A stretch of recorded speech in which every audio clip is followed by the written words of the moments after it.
Ladies and gentlemen, I'm Joey, And I'm Mason. This is TBD SportsCast College Football, where we determine the most important college football topics this coming weekend. Today we're going to jump into the National Championship, our way too early top 25, and where the podcast is headed from here into the offseason. So let's go ahead and get into a breakdown of the National Championship. Number 3, Ohio State versus number 1, Alabama. Heck yeah. So yeah, big congratulations to the Tide. I feel like we definitely called that heavily. I mean, everybody was saying Alabama was going to blow out Ohio State. We saw it coming. We knew it was going to happen, and it did. So, oh yeah, 100%. With that being said, why couldn't Ohio State hold up to the Alabama defense when they were on offense, obviously, and to the offense when they were on defense? I mean, when you really look at it, Ohio State's offense really struggled a whole ton this season, with Justin Fields not really playing how he did last season, especially without Chris Olave in there. But even with him in, his accuracy is just not on point as it was last season. And then you have the run game that was really working for Ohio State, but it started picking up too late in this season. And when you lose Trey Sermon early in the game, you kind of lose. I mean, Master Teague was a great running back, and he still is, and all that. But Trey Sermon had something else that Master Teague didn't, and that was versatility. Master Teague is known for running up the gut, pounding the ball, all that stuff. Trey Sermon can get around you. He's very agile and stuff, while Master Teague doesn't have. Which is great for the Ohio State offense with Master Teague in the red zone. Because, I mean, that's where they got a lot of their touchdowns, was when they were in, within 2 yards of the goal line, and, Master Teague just rushed in for a touchdown. Yeah. But ultimately, do you think we would have seen a different game and maybe a higher score from Ohio State if they had Trey Sermon? No. And the only reason I say that is because I think that, and I read this off of a tweet, and I'm going off of that because I agree with it 100%. Ohio State was way too focused on the Clemson game and way too focused on beating Clemson. And in the meantime, I mean, they weren't focused on, if they beat Clemson, they got to face this other team, So yeah, they had the best game they've ever played all season when they played Clemson. And then they had probably the worst game they've ever played this season against Alabama in the national championship. And, it's really unfortunate for Clemson fans, especially because, we lost that game by a really good team. They played really well. Their defense stepped up.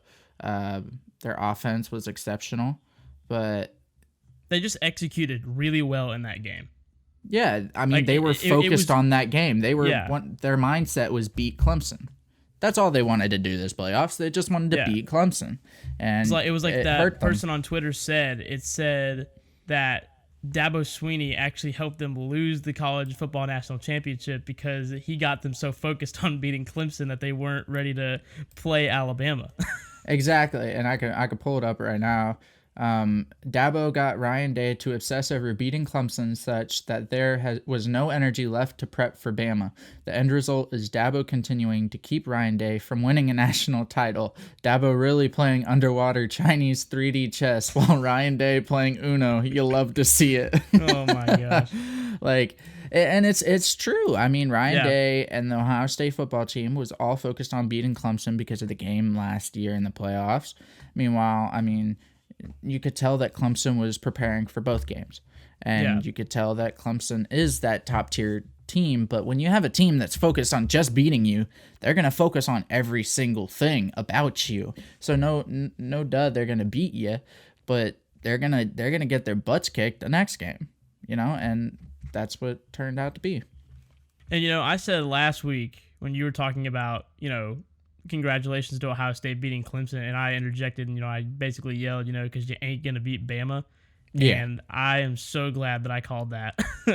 I mean, and I think anybody else could have called that too, because, I mean, we all saw it. We all saw that they were preparing for beating Clemson, but they weren't preparing to where the next step was. So yeah, and last week I also said that the one edge that Ohio State might have over Bama is that their defense may not hold up against their offense, because I was saying that, they may not have the best defense in the country. I would probably say that Christian Barmore on Alabama's defense definitely proved me wrong. And he was great. Oh, yeah. I mean, defensive MVP of the national championship. I mean, he had a great game, almost sacked Fields like twice in a row, and then on the third one finally got him in the third quarter. And, I mean, what a player. I mean, he just never gave up. I mean, he just kept getting in there, kept applying the pressure, and I think that is a huge part of why Ohio State only scored 24 points. Yeah. So, but yeah, I mean, I think there's a lot of things that go into why Ohio State couldn't hold up. I mean, it has to do with, the three-headed monster that they were talking about of Mac Jones, Najee Harris, and Devontae Smith, plus Waddle. Now, and Waddle didn't do as much as I thought he would. I mean, turns out he was still definitely injured. Yeah, I mean, he was definitely still injured. He's still recovering, still injured. But it was still awesome to see him on the field making plays. I mean, he's the reason that they got down the field at least 3 or 4 times. I mean, like, they were on like 3rd and long, and he just showed up like right in front of the first down marker, like a bunch of times. No doubt. The first and second half, and it was the reason of so many first downs and so many, honestly, touchdowns, getting them downfield. So, but I mean, yeah, props to that guy. And I mean, what a player, what a heart for the game, and what a heart for your team to want to play and help your team get a national championship win. Yeah, for sure. Like, I don't know. It was a crazy defensive game from Alabama.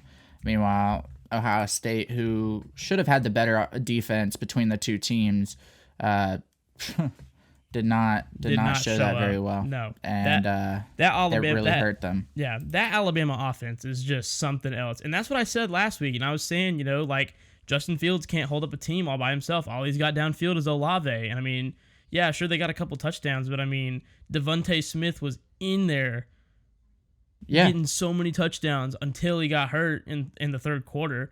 With the and was hand out for the injury. rest of the game. Yeah, with a hand injury. But I mean, Najee even Harris then, was Mechie was in there. Najee Harris was in there too, yeah. I mean, you got Mechie, Najee, Devontae, Jalen Waddle.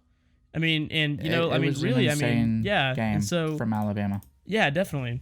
And there's been a lot of talk this week, like, about Bama and about how good they played and about how amazing their season was. And I mean, I guess the question has to be asked, and this question has been being asked: was this the greatest college football team that we have ever seen?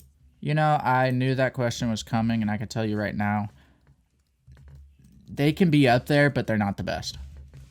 Because if this team was the best, and there's a lot of arguments on Twitter as well with this argument, but if this team were the best, where does that put 2018 Clemson? With Trevor Lawrence, and ETN, where does that put LSU? I don't think they're the best team. There have been plenty of amazing teams. Yeah. I mean, you got to look at when Mac Brown was at Texas and he had Vince Young. Yeah. One of the best college football teams ever. One of the best quarterbacks in college football. It's not the best team. It's up there. Don't get me wrong, but they're not the best team ever. Yeah. And I mean, I actually called Alabama being the national champion back in the TBD SportsCast College Football Award show. I called that back then. I was really glad to see that pick come to fruition. I don't think that, they are the greatest team ever. That's kind of my opinion. I'm kind of with you. I really do believe, and these are two totally different seasons, right? Like, I believe that if we saw 2019 LSU versus 2020 Alabama, I really believe that probably 2019 LSU would pull that out. I mean, I think that they had a lot of good weapons too. It'd definitely be a really, really close game. They had a better defense. Yeah, but LSU had the better defense. So LSU had the better defense, and granted, they didn't have as many offensive threats. They had a better defense and a rolling offense, which is all you really need against that kind of Alabama team. Yeah, definitely. So, but moving on from that as well. So you also were talking about how, because the whole season you really haven't seen Mac Jones being a Heisman contender by your standards. Mm-mm. But this week you said that during the national championship you really thought that he played like a Heisman contender. So, I mean, if you just speak to that a little bit, I mean, I'd love to hear a little bit about that. Well, I mean, when you really if you really watch the game, you notice that Mac Jones was making these incredible playmaking decisions, and he was making these star quarterback kind of throws and check downs and stuff like that. And I mean, Justin Fields, who is a great quarterback as well, but you could tell that he was not comfortable where he was. Meanwhile, Mac Jones, dude, he was throwing all over the place, granted, Devontae Smith, Jalen Waddle, Mechie, Najee Harris. He has all these weapons, but granted, you got to pick which weapon you're going to go to. You got to pick where in the coverage you can throw to. You got to recognize coverage. And, I mean, I don't know how many blitzes Ohio State ran, but he was able to escape. He was able to escape most of it. Did he even get sacked in that game? I think there was at least one sack in that game. I don't even know that he got sacked. I mean, I tried to maybe give it the benefit of the doubt.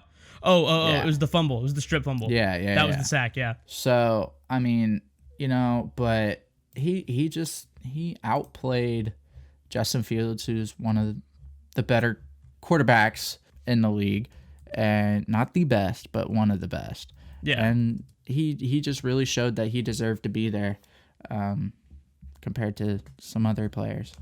Yeah, and the maturity of Mac Jones just from last year when he took over after Tua got hurt to this year in his play calling and in his throwing and execution of plays is amazing. He matured so much from last year. A lot, yeah. And, I mean, I honestly think he should be coming back next year just because, he had a great year this season. But when you're looking at the numbers, he's only played one season. If you really look at it, who was another quarterback that only played one season and then got drafted? Mitchell Trubisky. He's not turning out very well in the NFL. I think. Well, hey, you got the Nickelodeon MVP. I think that he has a better chance if he were to play another season under Nick Saban, kind of get his bearings completely straight. I think that team would be incredible. Do I think he'll do it? Probably not. I mean, the way it seemed like a send-off at the end of the national championship to him.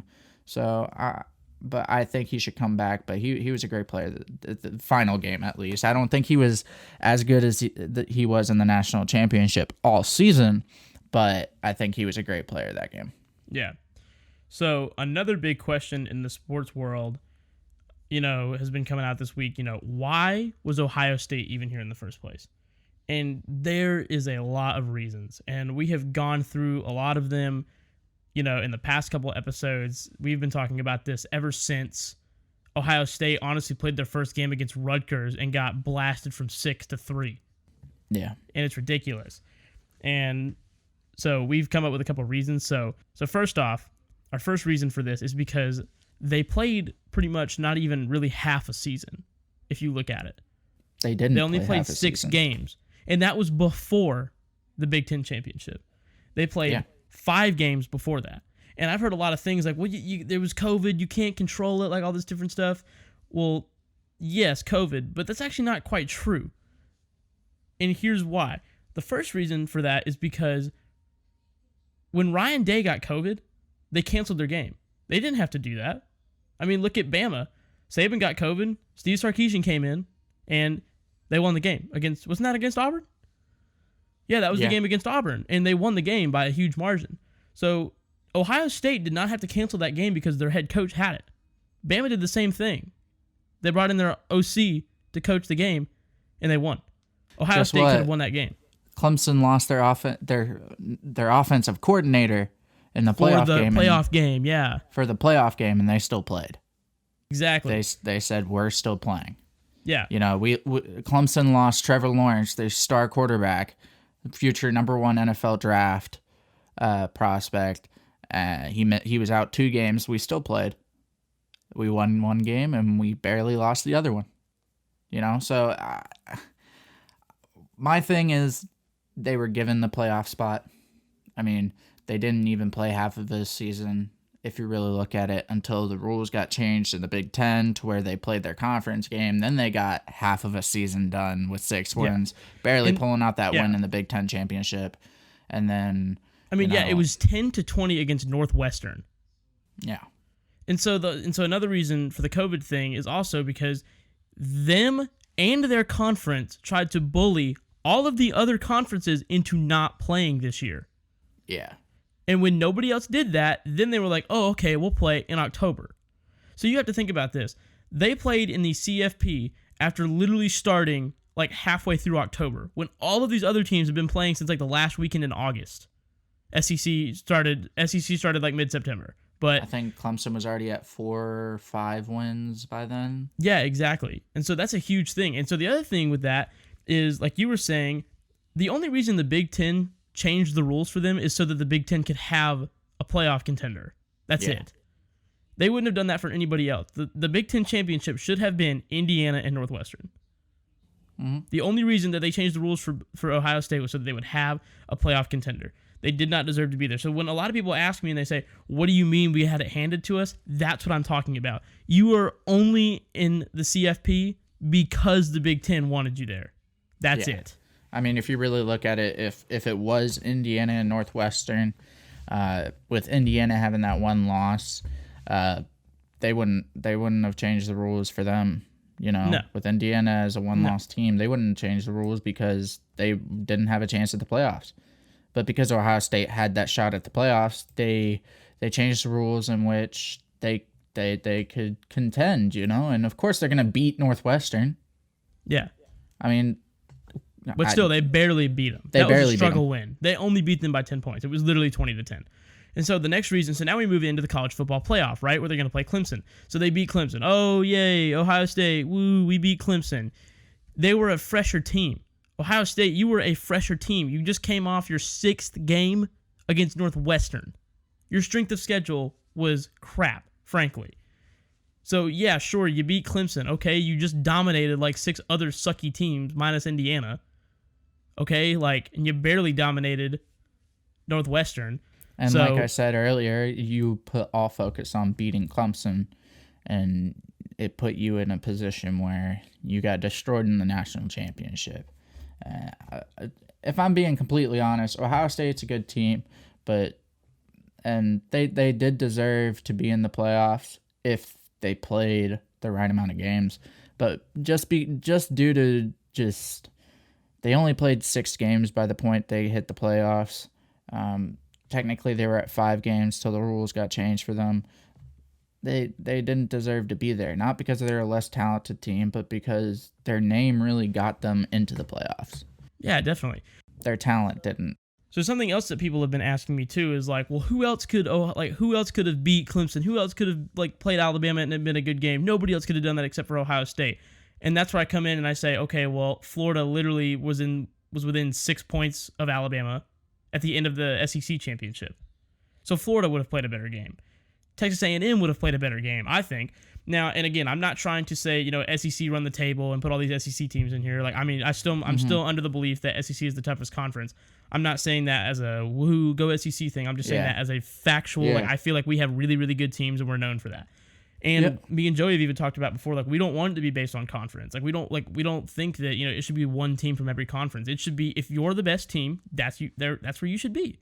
If you're a top 4 team, you should be there. It shouldn't be about the conference. No, it shouldn't be about anymore. The conference. And that's the thing with the Big Ten is the Big Ten changed the rules for the Big Ten championship so Ohio State could go to the playoffs. And you know what? They did. And they got creamed by Bama. So sure, the Big Ten made some money off that. Cool, you got a team in there. They weren't, exactly. The Big Ten basically handed them the playoffs. They didn't earn a spot. And I said this earlier, in the year, not earlier in the year, earlier in the playoffs, I really believed. I said I didn't say this is what it's going to be. I said it's what it should be. So what it should have been was, in no particular order, literally the playoffs should have been Alabama, Clemson, Texas A&M, Florida. That's what I really think it should have been. Florida's maybe, but Texas A&M should have definitely been in there over Ohio State. 100%. I even said at one point that USC deserved it more than Ohio State because they literally had the same amount of wins, and the wins were more impressive.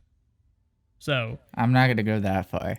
But that's what I said earlier in the season or early in the podcast. Yeah. But yeah, I mean, in something else too, Fields can't support a whole team. We've been saying that. We've been saying Fields is not going to be the reason that they get driven into the playoffs. I mean, look what happened. Fields couldn't deliver to anybody. Yeah. And you can maybe make the argument that, he wasn't at 100% because of the hit from Skalski 2 weeks ago or Trey Sermon gets out, but I wouldn't even go that far. He was fine. He was throwing fine. He didn't look like he was in pain. I mean, he was playing fine, but he can't support a whole team. You lost Trey Sermon. You got Teague running. You don't really have anybody downfield. I mean, honestly, I don't even think Olave scored a touchdown. Yeah, no, Chris Olave didn't score any touchdowns. Yeah, no. I got it right. Yeah, I got it right here. So the people at Ohio State that scored touchdowns was Master Teague and Garrett Wilson. So Olave didn't even score a touchdown. Nope. It's ridiculous. So that's really what it comes down to. There's so many reasons that Ohio State shouldn't have been here in the first place. I mean, it really was kind of all about money. It was also about the Big Ten just wanting a team in the college football playoff. I mean, and that's what it really comes down to. So, and really, I mean, you have to blame it on Ohio State. Ohio State, they could have played games. They could have rescheduled. You didn't have to cancel. Ryan Day had COVID. You should have just started when everybody else started. You shouldn't have tried to bully everybody else and then just get handed a spot in the playoff because the Big Ten wanted a team in the playoff. So, no, Ohio State did not earn their playoff spot, and it came down to them not doing what they needed to do. So, two things before we move on to the next thing. First of all, for the last thing you just said, I mean, Ohio State did want to play. I mean, all their players, their coaches wanted to play. The Big Ten just wouldn't allow them. So now that's out of the way. But yes, I agree because the Big Ten, they shouldn't. Yeah. Second thing goes along with who would have been a better matchup. I still believe, even though Clemson lost to Ohio State, I still think Alabama versus Clemson would have been a way better matchup than Ohio State versus Alabama. Not necessarily because of Clemson's defense, because God no. I mean, they're super young and they got a lot of stuff to work on. Clearly, I mean, they got some great players, but they're going to be great next year. I really don't know that I would agree with that, though, just because I think it probably would have been about the same, just because, and it's simply based on Alabama's offense. I mean, that 300 monster that we talked about, I don't know that it would have been a better matchup. I probably would say it would probably been about the same. I think that Trevor Lawrence definitely would have had a better game than Justin Fields with, ETN and all these other players. But yeah, I mean, you got Trevor Lawrence, Travis Etienne, Amari Rodgers, Cornell Powell,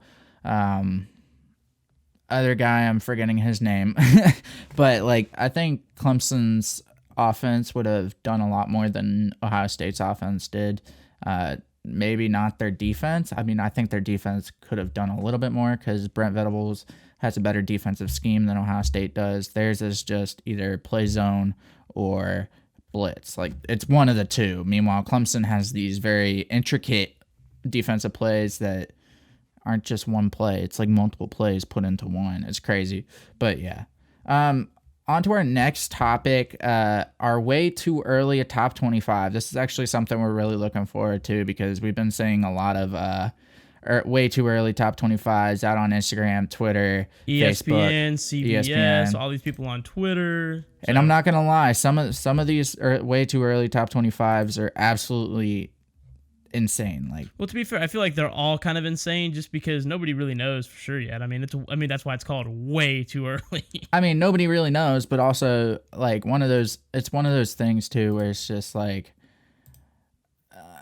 some of these teams I don't know where you get from, Yeah. Somebody has Ole Miss in there, Ole Miss will be in the top 25. I have them in my top 25 already. They're going to Washington, be there. Guaranteed. They have USC at number 9. Dude. All right. So let's go ahead and get into this. All right, Joey, so go ahead and give me your number. So we're going to start at number 25. We're going to work our way all the way up to 1. We're going to go through it quick so you don't get bored. But number 25, here you go. Joey first. Number 25, I know some of y'all aren't going to like this, but I got LSU. I actually considered putting them there, but I put them a little bit higher. I wasn't even considering putting them there, but I think they're gonna have a little better of a season. Not good enough to be in the top 10 or anything like that, but not yet. Just good enough. Max Johnson's a good prospect, but he's still got a way to go. So yeah. All right, for my number 25, I have Penn State. Ooh.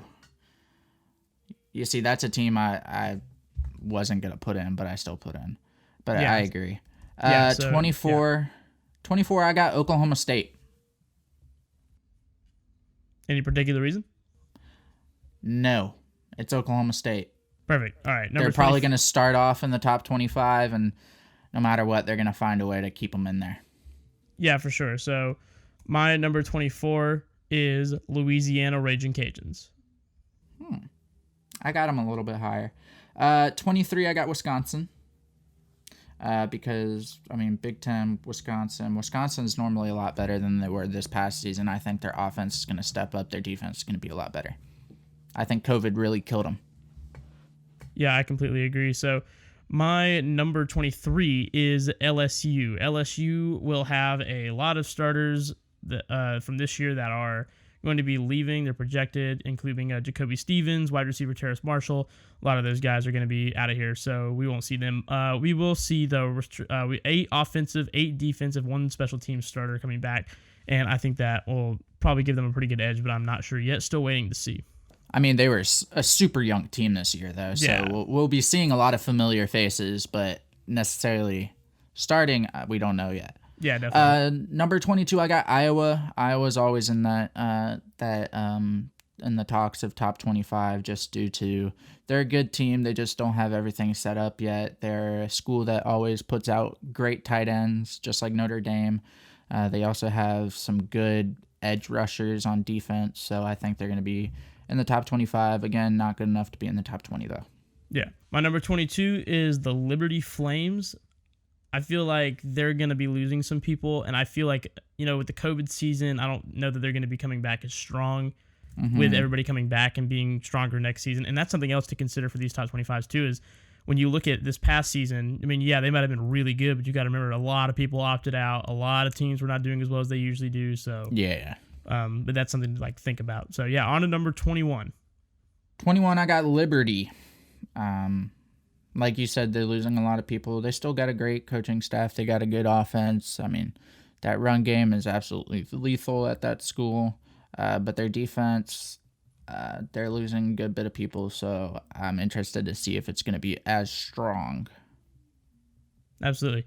My number 21 is the Miami Hurricanes. They have 9 offense and 7 defense coming back. They're losing a lot of players, at least 8 starting players. So it's going to be interesting to see. And, they had a big loss against UNC a couple weeks ago. It wasn't pretty. And I don't know. I don't know if they're going to be able to rebuild and come back. Big loss against UNC. They lost against Oklahoma State in the bowl game, barely, but still lost.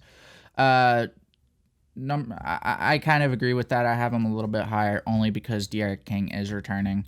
Number 20, I got Penn State. Penn State because I think they're going to be coming back. They were coming back late in the season this past season.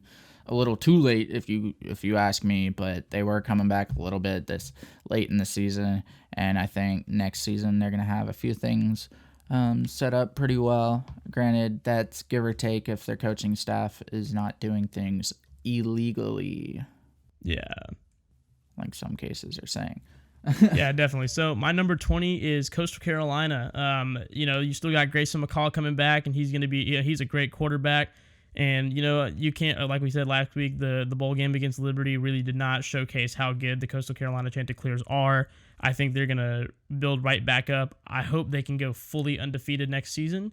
And, but we'll see because, they'll probably be playing outside of the Sun Belt by next year, hopefully.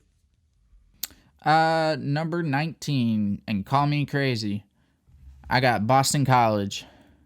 Okay, that is somebody I did not expect to hear in the top 25. I think their defense is going to be stepping it up a lot. This past season was their first season where their defense was not all too great, but their offense stepped up a lot. So I think once you get those two together on one field, then you got a pretty deadly team there. Yeah, definitely. But I still think they lose to Clemson and Notre Dame and stuff like that. Well, of course. All right, so my number 19 is Wisconsin. Wisconsin. That's it. Just Wisconsin. Wisconsin. Number 18, I got Miami. Like I said, De'Aaron King is coming back. Hopefully he's going to be a lot better than he was this season. He had a great season, don't get me wrong, but there was some immaturity with it, and I think he needs to show more maturity this season. I'll be interested to see how the defense turns out. If they show up, Derek King has more offensive threats behind him and next to him, then I think they'll be a pretty good defense team this year. All right, so my number 18 is the Washington Huskies, and this is simply because they have 11 offensive, 8 defensive, and 1 special teams players returning, and they're only losing 3 starters. Here's my problem. None of them were good this past season. Hey, we will see. Now the reason I do feel a little bit bad about that is because they only had 4 games this season, which again, it's hard to project next year on this past year because it was a COVID year, but I think that we may see the Washington Huskies making a big jump, but I don't think they'll come back see to the top 25. Yeah, the ESPN has them at 14, but I'm putting them at 18. Yeah, I got Cincinnati at number 7.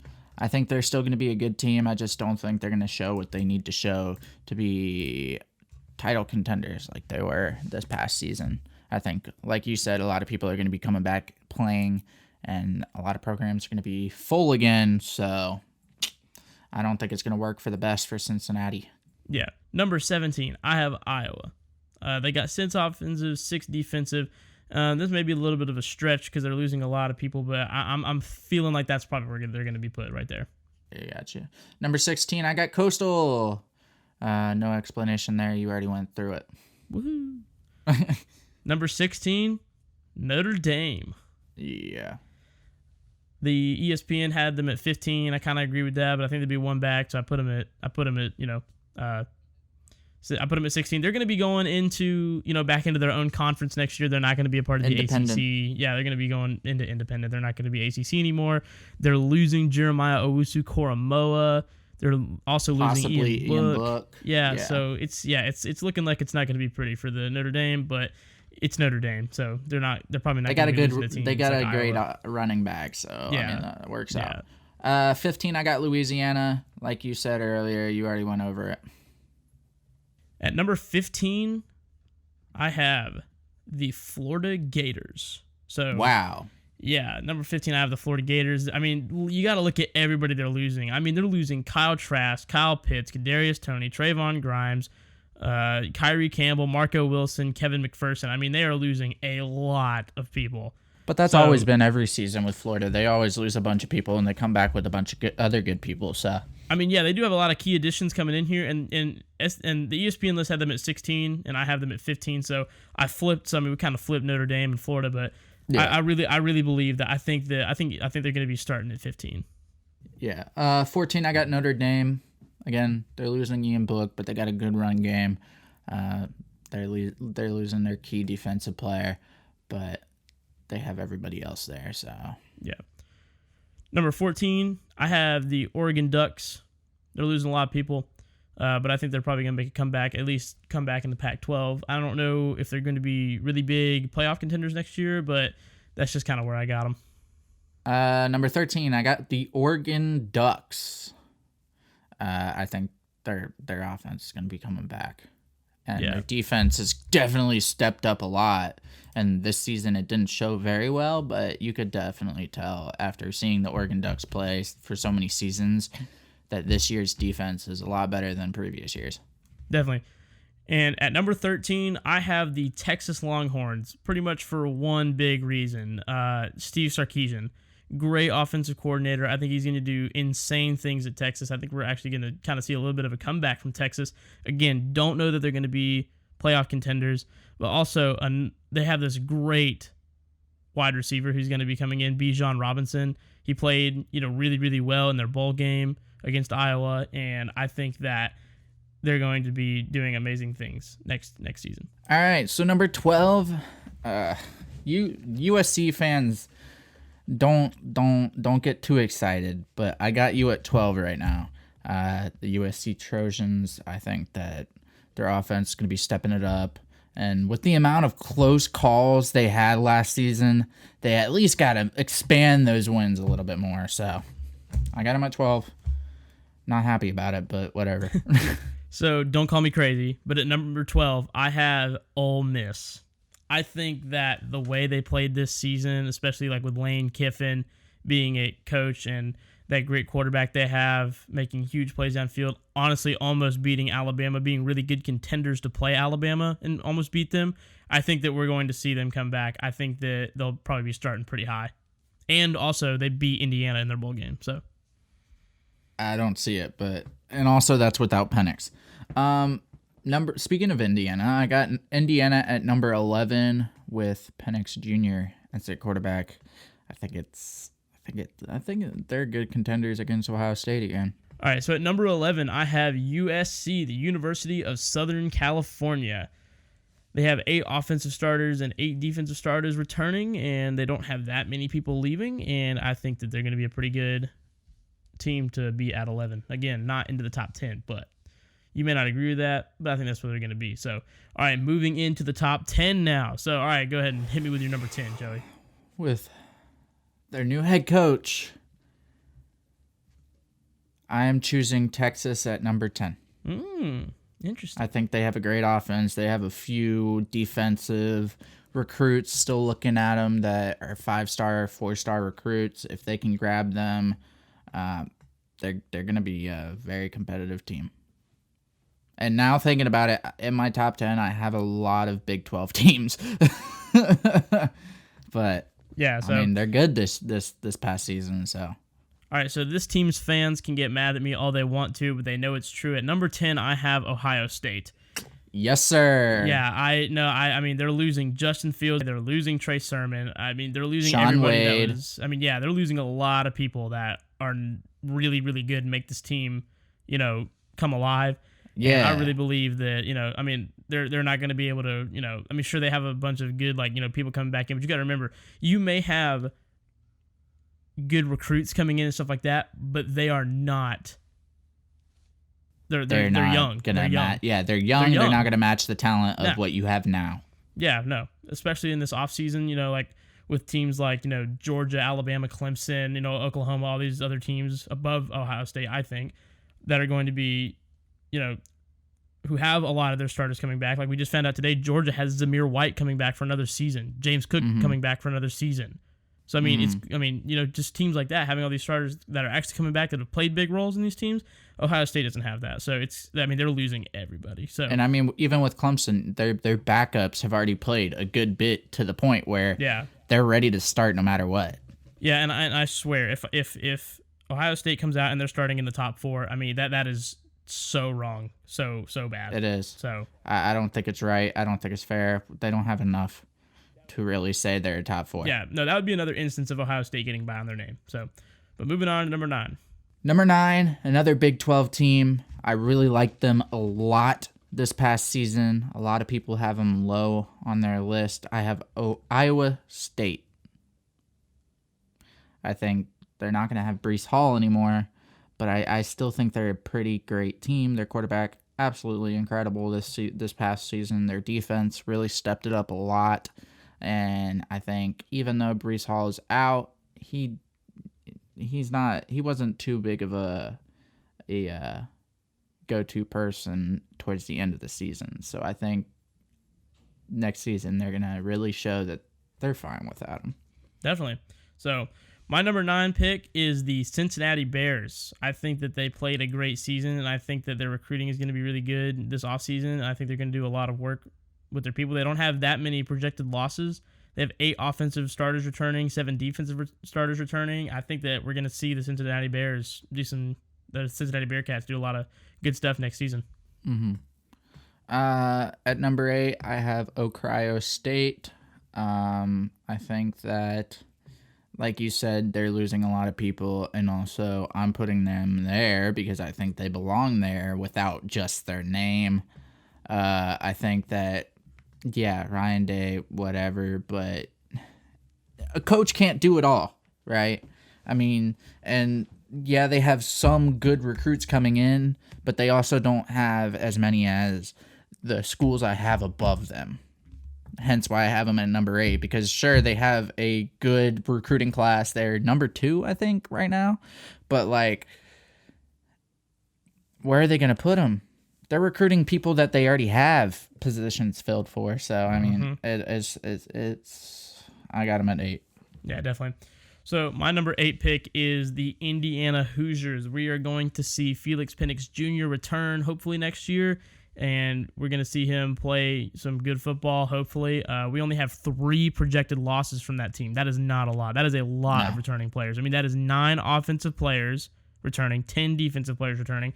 And honestly, I am really excited to hopefully see Indiana kick the crap out of Ohio State next year. So, sorry, Ohio State fans, but we're really unhappy with y'all for this past season. Number 7, I got the Florida Gators. Still love you. Oh, yeah. Still love you. Number 7, I got the Florida Gators. From what I saw from the bowl game, I don't remember his name right off the top of my head, but the backup quarterback for this season is going to be a great starting quarterback next season. And yeah, they're losing a lot of key offensive players. They're losing a few defensive players. Guys, their defense wasn't good to begin with. But they still got to work on that. But I mean, I think they'll be fine. I think their offense will be fine. They don't normally have a problem with finding new offensive threats. Definitely. So my number 7 pick is UNC. I think that even though that they're losing running back Michael Carter, running back Javonte Williams, and wide receiver Daz Newsome, I think that the quarterback that they have there playing like the way they played against Miami. And, they have 8 offensive starters, 10 defensive starters returning. And, Mac Brown being that great coach at UNC, I think they're going to do some really good things. I think we're going to, there's so many teams that I've just seen that, I feel like they're going to make a huge comeback after this COVID season. So I have UNC at number 7. Number 6, I got UNC. Sam Howell, like you said, great quarterback. I think he's going to be a first-round pick eventually once he goes into the draft. I think he still has a few more years to kind of mature. So I think he should go into the draft when after he's a senior, but that's my opinion. He's a great quarterback. Like I said, he had some immaturity in there, but this season he's going to be a junior. He's going to be great. I think. They're losing their two-headed monster in the backfield, with their running backs leaving, but new guys come in. They got a great recruiting class coming in, so I think that's going to be great. Their defense was really good this season, and they're only going to get better with some new coaching staff. So I got them at number 6. Definitely. So my number 6 pick is Texas A&M. So even though they're losing their quarterback, Kellen Mond, they went, 9-1, not including bowl games, and they should have been in the playoffs. They got gypped out of the playoffs. Jimbo Fisher's a great coach. He's gonna have them right back. I mean, their defense may not be as strong because honestly, most of these positions that they're missing are defensive positions. They have 6 offensive starters returning and 6 defensive starters returning, and actually 2 special teams members returning, which is tied with North Carolina. So I think that Texas A&M still will continue on the road that they're going down. I think they're going to do a lot of good things if they can find a good quarterback. Yeah. We all saw what happened to Georgia after Jake Fromm left. Yeah, we all saw that. Speaking of Georgia, number 5, I have Georgia. I think JT Daniels is a great quarterback. Pickens is a good wide receiver. Y'all got a lot of good people coming back. That first game you got to play against Clemson.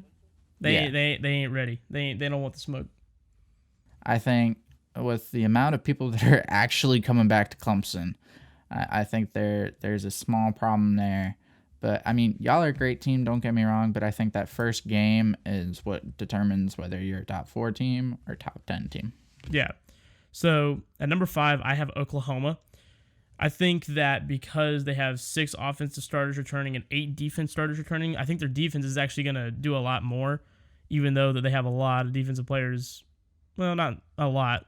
About 4 or 5 defensive starters leaving. They're losing Charleston Rambo, wide receiver, and quarterback Ramondre Stevenson. But they even though a lot of people don't like him, Rattler is young, but he is going to get better. And he's already a great quarterback. I didn't like him at all, but I ended up liking the way he played. He's a good quarterback. He's a smart quarterback, young, but a smart quarterback. And he's going to get better, and I think that that's going to put them right there at 5. I don't think they're in the top 4 quite yet, but I think they're coming. I think they're on the way. Number four, I have Texas A&M. Like you said earlier, Kellen Mond, yeah, he's going, but they still have Isaiah Spiller, Devin Akani, I can't remember how to pronounce it, Anaya Smith, and Jalen Weidermeyer, which is like a bunch of just offensive threats right there. And I mean, yeah, the quarterback position is a fight between 2 freshman quarterbacks, but I think that at the end of the day, I think whoever wins that is going to be a great quarterback. So I got them at number 4 because I definitely think that they should have been a playoff contender this past season, and I think that's not going to change this next coming season. Yeah. So at number 4, this might be kind of a shock, but I have Iowa State at number 4. Iowa State. They have 10 offensive players returning, 8 defensive players returning, and most of their key additions are actually defensive players. And they're only losing 2 of their starters. Defensive end Jaquan Bailey and Lawrence White IV. So I think this is actually going to be a way better team than a lot of people are giving them credit for. Plus, Iowa State coach Matt Campbell is amazing, leading his team to 32 victories over the past 4 seasons. I mean, they're hanging on. They should have beat Oklahoma. They got gypped out of that too in the bowl game or in the Big 12 championship. They should have won. I don't know how the refs didn't catch that. I don't know either. That, what was it, a false start on Oklahoma? False start or PI? Something like that. It was a false start, but I gotta say they just one got thing. gypped. I misspoke earlier. I said Breece Hall was leaving. He's actually returning this season. Yeah, for next season. Yeah, so it's going to. I think Iowa State's going to be way better than people are giving them credit for. So I'm actually giving them the number 4 spot. I would put them higher. It's just their experience, you know. I can get that, but yeah, I still got them in the top 10. Yeah, for sure. Number 3, I actually have Oklahoma, and I've expressed this to you a lot lately. But their offense was incredible this season. And their defense by the end of the season was not an Oklahoma defense that I remember. That defense was good. That defense. They did trash Florida, but dude, you have to remember that. But you have to remember that Florida didn't have accurate. the bowl games aren't accurate. Florida didn't have all their starting players. That defense was incredible. And I think that defense coming back, and the fact that they're focusing on defense now, and they still have the regular Oklahoma lethal offense, I think they're they're a playoff contender. And this time I think Oklahoma actually has a shot in the playoffs. Yeah. So, with that being said, my number 3 pick is, of course, the Georgia Bulldogs. We have 9 offensive starters returning, 5 defensive, and 2 special teams. And I really think that losing those defensive starters is where it's really going to catch us. But we have great defensive recruiting. Now, like we said, they're young, but we still have a lot of people returning, and we still have a lot of people coming in and doing the thing. And, I mean, we have Dominic Blaylock coming back. We have James Cook coming back, Zamir White coming back. JT Daniels is here, and he is going, I believe solely. I mean, you can't base it on a quarterback, but I really believe that, JT Daniels is going to be a huge part in getting us back into the national championship. I believe that, with that team, and if we get our defense up and, Smart's going to make good decisions and we win that game against Clemson at the beginning of the season, I think that we're going to get I think that we're going to be a good contender for the national championship, not just the playoff, but for the national championship. So my only problem is Kirby Smart. I think Kirby Smart's a great coach, and a lot of people don't give him credit for what he does. But no, I think he's a great coach, and I give him credit for what he does. But those big games, he tends not to do very good in those big games. See, I mean, I got to disagree with that. I mean, yeah, sure, we didn't beat Alabama. Sure, we didn't beat Florida. But the thing is when you think about that, it's I mean, and you got to remember, too, I mean, a lot of these big games that he's lost is against coaches that he's coached alongside. He was a quote-unquote student of Nick Saban. I mean, it's going to be hard to beat that guy, even though his plays. But Saban is, one of the god coaches of football. I mean, he's a great coach. And so, we lost to Alabama, in the national championship. That was because he was a young coach and he was still learning the ropes. I've explained that why we lost that game before.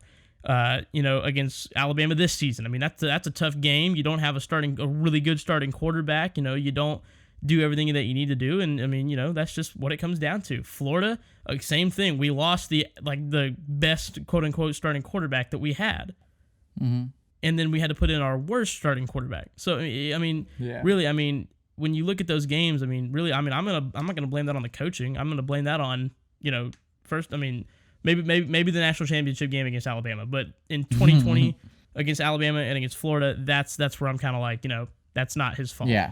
And the reason that we were doing so bad against Cincinnati in the bowl game, again, don't have starters, didn't have Eric Stokes on the defense, didn't have Richard LeCount on the defense. Didn't have James Cook. I mean, it really comes down to that. Yeah. But yeah, moving on to number two. Number two. Who do you think I got? I want to say Alabama, but for some reason, I'm thinking you put Clemson number two. I got Clemson number two. Only reason, not too sure about the offense yet. The defense kind of scared me. The defense scared me this past season, but coming up this next season, I think the defense, they're going to be a lot older than they were. This past season, very, very, very, very young defensive group. We had more sophomores and freshmen in than we did upperclassmen. Yeah. Like new guys coming in instead of upperclassmen, So I think, especially waiting on Nolan Turner's decision, but we got Skalski, we got De'Aaron Kendrick coming back. I mean, two great players. Granted, I wasn't very happy with Kendrick by the end of the season. He was not playing his best ball. But I mean, I'm just unsure about the offense, and that's just about it. So I'm actually going to make a last minute change here. So I had something different. I had them flipped. I had number 2 Alabama, number 1 Clemson, but I'm going to change that. I'm going to go with number 2 Clemson for the exact reasons that you said. And also, I mean, yes, that Clemson does have DJ Uiagalelei, but I just don't know about that offense. Like, is he going to have the weapons, right, that Trevor had? Is he going to have the next ETN? Is he going to have, Amari Rodgers downfield always? Like, is he going to be able to compete with that? And I'm going to go ahead and say that, my number 1 pick is Alabama simply because of recruiting. I mean, sure. I mean, literally, Alabama is like the star of recruiting in college football. I mean, they could lose because it's Alabama. They could lose every single star player that they have, and they could rebuild their team to it being like exactly the same way it was last year. Which they did. Crazy. Yeah. So I think I'm going to put Alabama at number 1. I mean, you might have the same pick. I mean, is there anything you want to say? Because I know your number 1 pick is Alabama. Like, is there anything you want to add on to that, or did I cover it? I mean, I think Clemson's going to be a good team. Don't get me wrong. And the offensive threats comment, yeah. I mean, I understand it.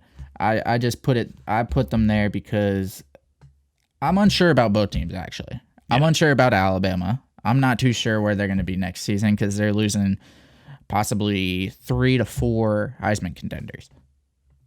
All in one draft. Meanwhile, Clemson, yeah, they're losing a few players, but they got a good bit of players coming back and filling in those positions. So I'm just unsure of where they're going to be. I'm unsure of how they're going to do. Clemson has that tough game against Georgia at the beginning of the season, which is very worrisome. And it is not going to be a blowout from either team. I mean, this is going to be probably like one of the best games we watch all year. Probably, but it's a very uncertain. That's why it's called way too early, because it's way too early to know. Yeah, way too early. Like, this is before spring training. This is before practices, before the season starts, all that stuff. So nobody knows who's starting. Nobody knows how people are playing right now. So yeah, with that game, I mean, your quarterbacks are matched up evenly, your defense is matched up evenly, your offense is matched up evenly. I mean, at least at this point, because we have no idea what next year looks like. Yeah, I mean, yeah. I mean, we're at least y'all have a wide receiver that's coming back. We have none. Yeah. So, but yeah, this is our way too early top 25. And just for a second, we want to kind of talk about, so since the college football season is over for 2020, where do we go from here in the podcast? So from here on out, if you're looking for NFL content or anything like that, and you're really trying to get more into that, please go over and check out TBD Sportscast NFL with Madison and Michael. They do a great podcast. They're really good at talking about this kind of things, and if you really want to get into that, go listen to them. If you're looking for some NBA stuff, please go listen to Joey's new podcast coming out soon, TBD Sportscast NBA, and go check him out. Like, it's going to be a great podcast. But here with college basketball. Yeah, with college basketball. So here, though, on our podcast, we are going to be talking about coach hirings, the transfer portal, recruiting, and college football news. If there's anything like that, firings, anything like that, any kind of news, you'll catch us right back here every Friday at 12. So that's where you're going to get it. But ladies and gentlemen, that is our podcast. So I'm Mason. And I'm Joey. And this has been TBD Sports.